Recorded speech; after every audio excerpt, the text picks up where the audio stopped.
Alright guys, so in this video we are revisiting the straddle stretch using the kettlebells like we did in the pails and rails video.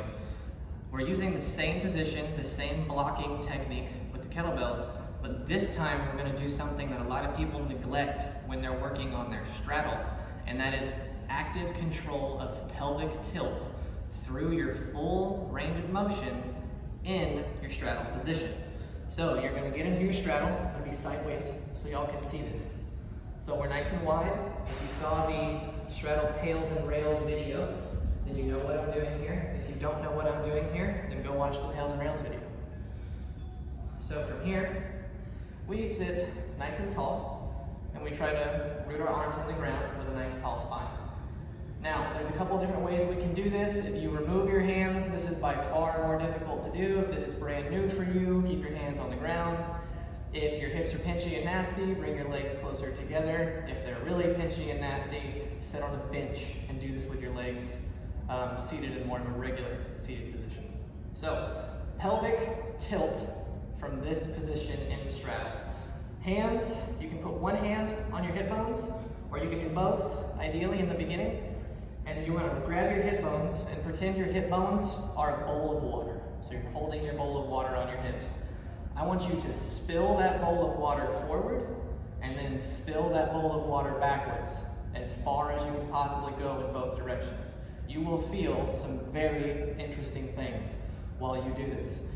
Deep stretches are good. Cramping, I want you to flirt with your cramps. Try to own them. If anything pinches or gets nasty, you back the fuck off. This isn't for you.